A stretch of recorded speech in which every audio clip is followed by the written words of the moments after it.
Hey guys, Rick here with Yoda Boutique. I wanted to do a special episode for you guys on our own demo car, this 2004 Grand Prix White NSX. You know, up to this point, we really haven't done much to the car. You guys seen some photos of it. You know, we put some suspension, some BBS LMs, we put a set of bride seats in there, but nothing stereo-wise. We haven't done any real stereo. This car, I don't think has ever been taken apart because as I started working on it, you can see all the original plastic still on the doors, on the door sills. So I think this car is pretty much a virgin car in terms of never been taken apart. So everything's real tight on the car. We're real careful not to break anything, and we're gonna store all the stock parts for future use. But the plan is to get some stereo gear in there to make it sound as good, you know, as it should be for a modern 2020 type car. So we're gonna be installing one of these things. This is the Alpine IOX W2650. This is that really small Alpine app radio. So we're gonna put this in there to replace the old Kenwood. We're gonna put a set of Mille Pro coax speakers. The coax meaning we don't have to cut a hole for the tweeter. The tweeter is part of the speaker. They're really good speakers. We have good success with those. So if you guys never heard them, go check it out. We're gonna put pretty much all the doors will be dynamatted with this stuff, the sound skins. So we're gonna insulate all the doors on both sides. We're gonna put these speakers in with custom trim rings, and we'll get everything set up. And I'll show you how some of the tricks are when we get this thing all put together. If you guys are wondering this t-shirt, I got this shirt from Jay. You guys probably all know Jay Fleming. So special shout out to Jay. If you guys haven't seen his YouTube channel, go over to his channel, check out his work. And I'll put a link to it in the description so you guys can click on it from there. Jay, loving the shirt, man. All right, let's get started. So we're gonna start doing the doors, and then after we get to the doors, we're gonna do some of the other work inside the car, and I'll show you how we made the amp rack, the trim panels, and a couple other things for this car, right? All right, let's go.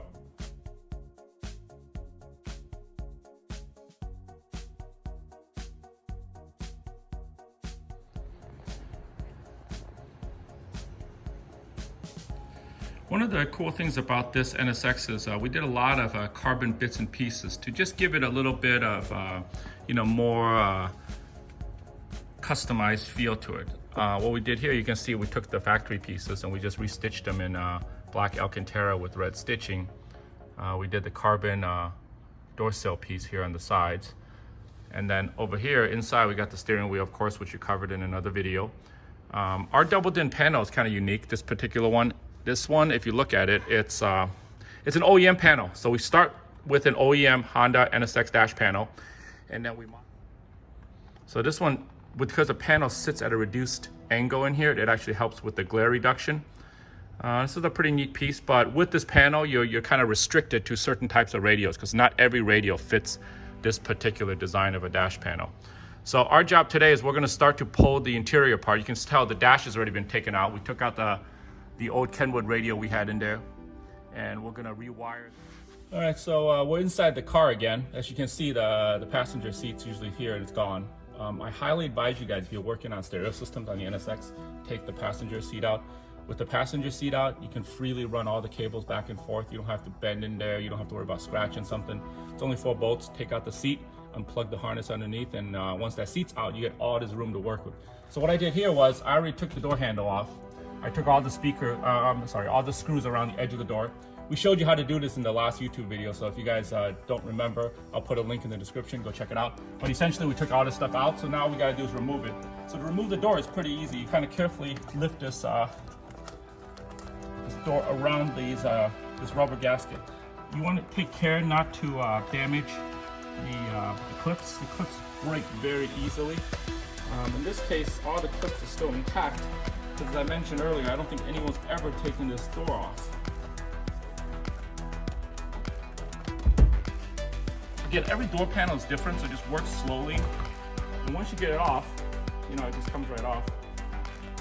Top is just clipped in with nothing more than clips. So when the door panel's off, hold it with one hand or have a friend help you. You want to unplug the 2 plugs. There's one for the light and one for the power window. So once you remove those 2, the door panel can be pulled apart. If you can see, here's your clips. There's 1, 2, 3, 4, and then 5, and 6, 7. So 7 clips total. All right, so we're gonna set this door apart in a minute. Put this down. So this is what it looks like when you got the door off. I mean, this plastic, as you can see, it's almost like it just came from the factory, right? So there's very little rips, tears. depending on the age of the NSX, sometimes the stuff gets really frailed or already ripping. But in this case, it looks like it's pretty intact. So what we're gonna do next, we're gonna take this little speaker unit off. Start by unplugging it. We'll plug right here. So just push back and unplug it. Once that's unplugged, take out the screws.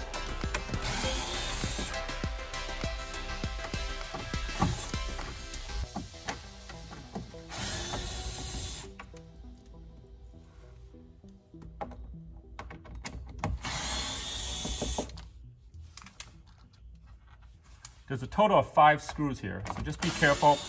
Make sure you hold it as you take the last one out, or this thing will just crash down. So once this is all released, you just slide it out like that.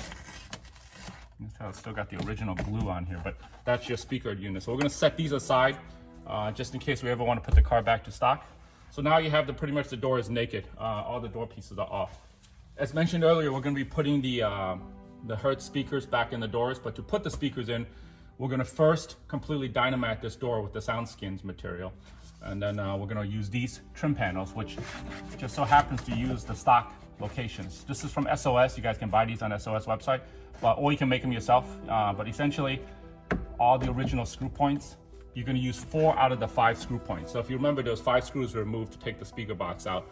This thing was held in with 5 screws, right? So now we're gonna use 4 of them to put this plate back on. But before we do this, we're gonna dynamite the door. So let's get that done, and then let's come back here. Okay, before we start dynamiting the doors, we want to test fit everything. So I just installed the panel really quick just to make sure the speaker panel fits with the correct holes and the screws line up. Then what I would also suggest, this is a good time to do, is run the speaker cable. So what I did here is I took the stock connector. We're looking for the white and the light brown wires. Okay, those are the wires that go from the doors over to the dash. So we're going to tap in at the dash, but over here we're going to tap in at the connector, so we don't have to run the cables through the grommets. I mean, you could run it through the grommets, but it's a lot more work, and I think it's overkill in most cases, and we're trying to keep the stock nature of this car, so we're not going to do any detrimental wiring. But all we're doing here is tapping into the white for the positive, light brown for the negative. So I already ran the wires, we tapped it.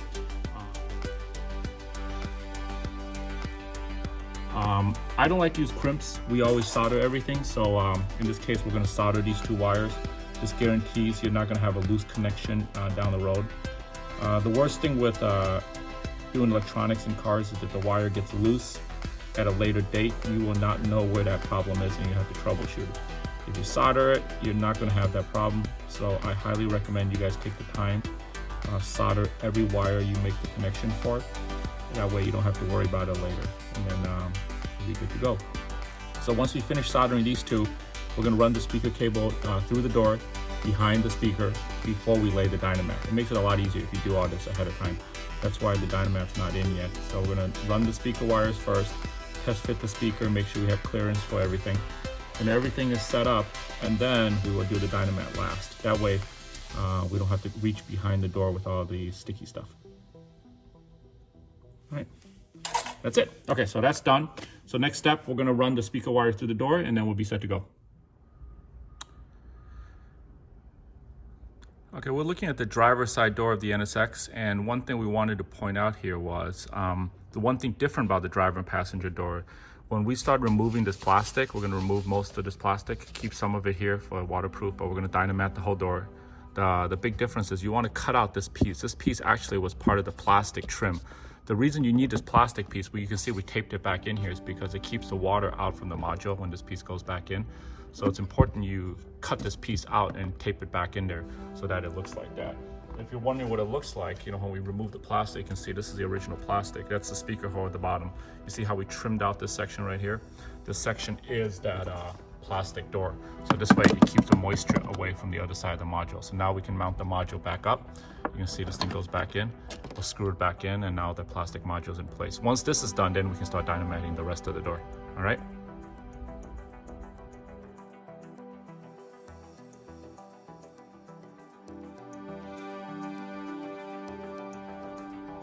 All right, we still have the interior taken apart, so I wanted to show you a couple things before we start putting it all back together. The amp board is just nothing more than a simple piece of wood that we carpeted in black. If you notice this bolt right here, this is actually a factory bolt. The subwoofer is not in yet. You can tell we ran the car, removed the factory subwoofer. So let me pull it back here and I'll show you guys.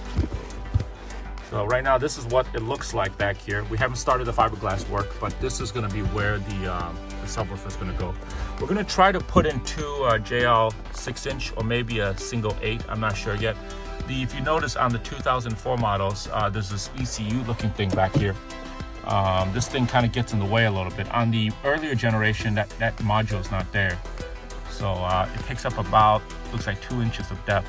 So we kind of have to work around it. But you can kind of see the subwoofer wires already been ran. This is where the sub 28 connected. All the other cables are tucked in. That's what I said, when you take the seat out, it's a lot easier, but we tucked in all the cables for the signal on this side, behind this carpet. So you can kind of, you can't see it, but it's tucked in behind this thing.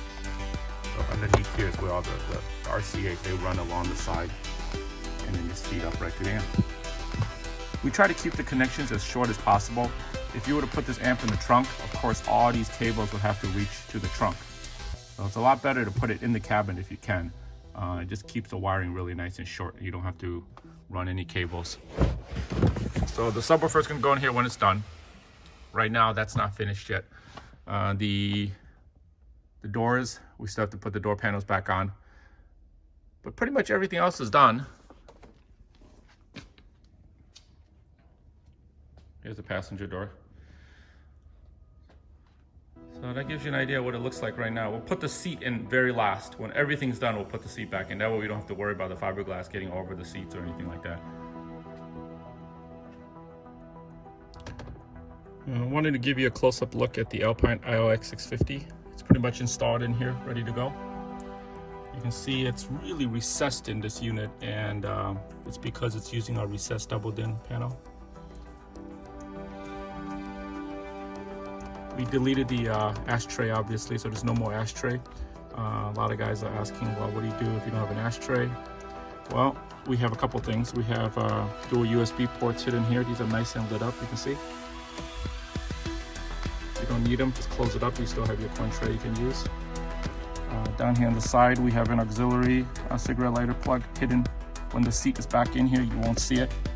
But essentially that is in case you need to plug in something such as a tire compressor or something else that doesn't use USB. We also have our hidden USB port here. This is for the CarPlay if you want to plug in. So you have plenty of ports, even though you lose your ashtray. You don't really lose anything. The radio is pretty neat. It's all touchscreen. It uses a capacitive touchscreen, so it's quite sensitive. It's unlike you know, the old ones that were resistive. Very, very touchy. You can do all your adjustments here.